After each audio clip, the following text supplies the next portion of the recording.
नमस्कार दोस्तों, एक बार फिर से आप लोगों का रेडियन गुरुकुल के डेली करंट अफेयर सेशन में स्वागत है। दोस्तों, आज के सेशन में हम लोग बात करने वाले हैं 17 जनवरी की उन सभी इंपॉर्टेंट घटनाओं की जो आपके आने वाले एग्जाम के लिए बहुत ज़्यादा इंपॉर्टेंट होने वाले हैं। तो जो भी दोस्त चैनल पर नए हैं वे चैनल को सब्सक्राइब कर लेंगे ताकि उनको लगातार इस तरह के और भी वीडियोस मिलते रहें। दोस्तों, आज के सेशन की जो सबसे बड़ी न्यूज़ है कि स्टार्टअप इंडिया ने पिछले 9 वर्षों में, यानी अपनी स्थापना से लेकर अब तक उसके 9 साल हो गए हैं, तो पिछले 9 वर्षों में क्या क्या बड़ी उपलब्धियां हासिल की।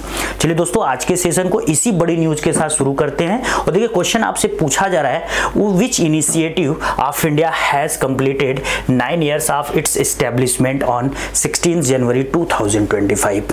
बहुत इंपॉर्टेंट क्वेश्चन है, आने वाले एग्जाम में एक्सपेक्टेड रहेगा कि भारत की कौन सी पहल या कौन सी योजना 16 जनवरी 2025 को अपने स्थापना के 9 वर्ष पूरे किए। तो बिल्कुल इस स्कीम का ऑलरेडी आपको नाम पता चल ही चुका है, स्टार्टअप इंडिया। अब देखिए, स्टार्टअप इंडिया को भारत सरकार के द्वारा 16 जनवरी 2016 में स्टार्ट किया गया था।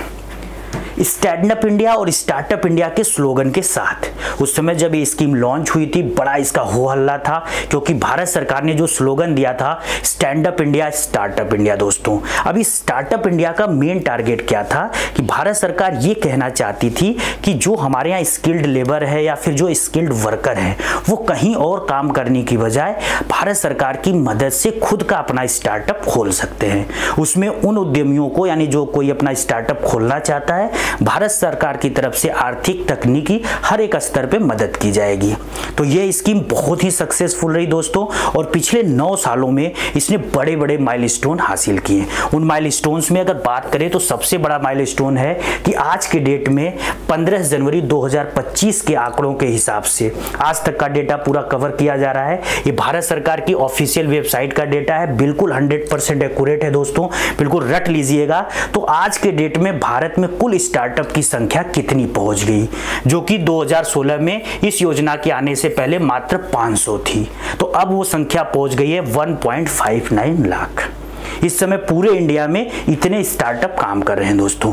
दूसरी चीज, इन सारे स्टार्टअप में कितने लाख नए रोजगार भी सृजित हुए, ये भी बहुत इंपॉर्टेंट है, क्योंकि पिछले 9 सालों में जितने ये नए नए स्टार्टअप लॉन्च हुए इसमें बहुत सारे लोगों को रोजगार भी मिला। रोजगार की संख्या की बात करें यहाँ पे तो 16.67 लाख नए रोजगार यहाँ पे सृजित हुए दोस्तों। और सबसे इंपॉर्टेंट डेटा यहाँ पर है जो वुमेन इंपावरमेंट से रिलेटेड है। भारत सरकार लगातार महिला सशक्तिकरण की बात करता है, जिसकी झलक हमको इस स्टार्टअप स्कीम में भी दिखती है दोस्तों। अब देखिए, भारत में जितने भी ये लगभग 1.59 लाख स्टार्टअप लॉन्च हुए, उनमें से 73,151 ऐसे स्टार्टअप हैं जिनके मैनेजिंग डायरेक्टर के बोर्ड में कम से कम एक महिला जरूर है दोस्तों।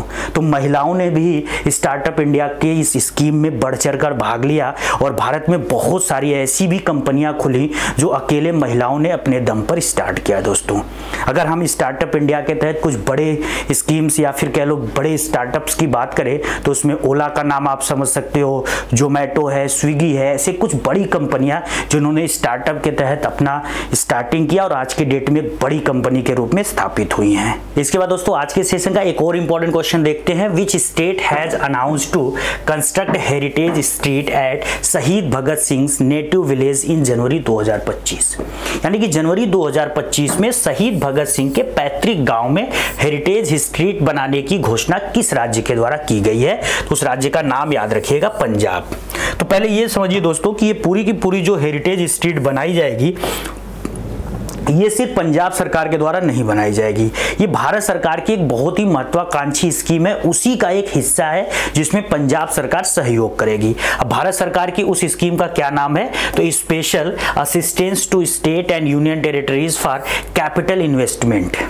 इस स्कीम के तहत भारत सरकार की ये इच्छा है कि वो 40 प्रोजेक्ट भारत के लगभग 23 राज्यों में बनाएगी, जिसका मेन टारगेट होगा कि उन प्लेसेस को जो हेरिटेज कल्चर के हिसाब से बहुत इंपॉर्टेंट हैं, उनको क्या करेगा, एक ग्लोबल टूरिज्म डेस्टिनेशन के रूप में डेवलप किया जाएगा। और इसी दिशा में दोस्तों, जो भगत सिंह का यहाँ पर पैतृक गांव है जिसका नाम क्या है, खटकर कला गांव, ये नाम याद रखिएगा। तो इसी के पास में बंगा कस्बा के पास इस Bhagat Singh state heritage state को बनाया जाएगा।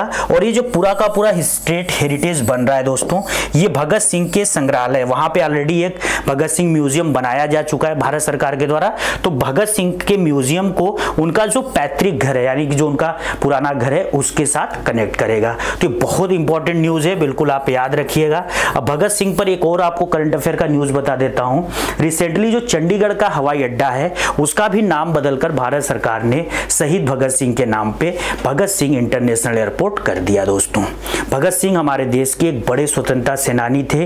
उन्होंने अंग्रेजों से बहुत सारा जो है कि संघर्ष किया और उनको बहुत ही कम उम्र की आयु में, लगा लो मात्र 23 वर्ष की आयु में फांसी पे लटका दिया था अंग्रेजों के द्वारा दोस्तों।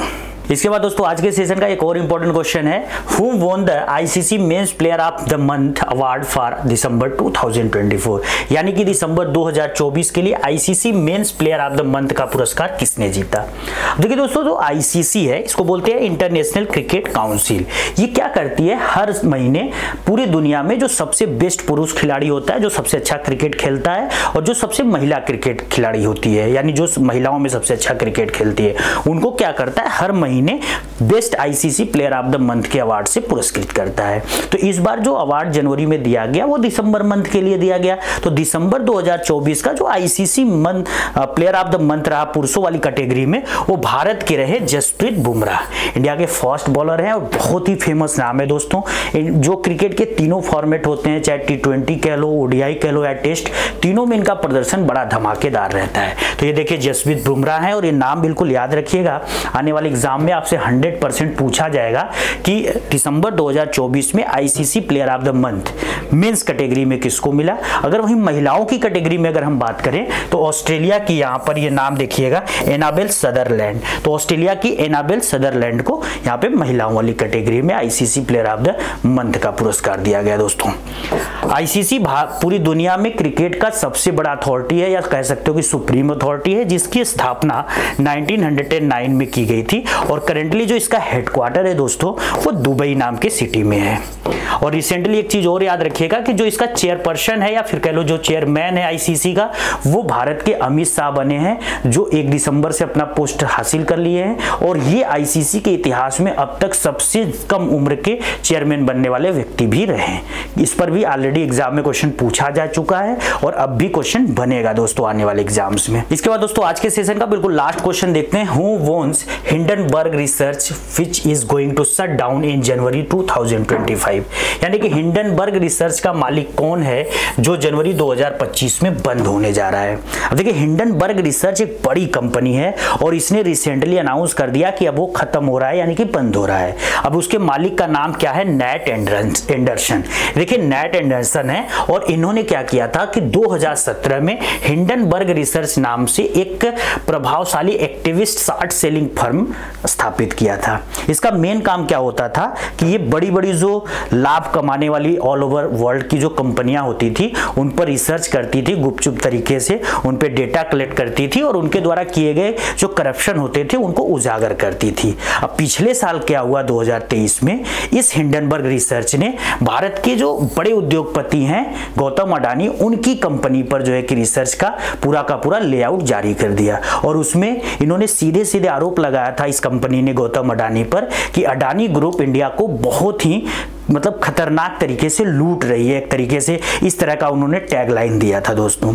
तो जैसे ही इस रिपोर्ट को पब्लिश किया था हिंडनबर्ग रिसर्च ने, इस अडानी कंपनी का शेयर बहुत तेजी से नीचे गिरा था और इस कंपनी को बहुत ज्यादा पैसों का नुकसान भी हुआ था। तो जो हिंडनबर्ग रिसर्च है दोस्तों, अडानी ग्रुप के अलावा निकोला कार्प, इकॉन एंटरप्राइजेस, जो दुनिया की बड़ी बड़ी कंपनियां रही जिनके करप्शन को इसने उजागर किया था, तो ये काफी हाईलाइटेड कंपनी थी। अब इसके मालिक जो नैट एंडरसन है, उन्होंने बोला कि अब भाई अब हम इस कंपनी को बंद करने जा रहे हैं। उन्होंने कारण, मतलब लोगों ने पूछा कि भाई क्या कारण है कि आप कंपनी बंद कर रहे हो, तो इन्होंने अपना पर्सनल कारण बताया कि भाई कुछ व्यक्तिगत कारण है जिसकी वजह से हम कंपनी बंद कर रहे हैं। आज के सेशन में बस इतना ही दोस्तों। आज के सेशन की पूरी पीडीएफ आपको रेडियन गुरुकुल टेलीग्राम चैनल से मिल जाएगी, जाकर वहां से डाउनलोड कर लीजिएगा। वीडियोज अच्छे लग रहे हैं तो इनको लाइक करिए, कमेंट करिए और ज़्यादा से ज़्यादा अपने दोस्तों के साथ शेयर करिए। और सबसे इंपॉर्टेंट चीज़, अगर चैनल पर नए हैं तो चैनल को सब्सक्राइब कर लीजिए। जय हिंद दोस्तों।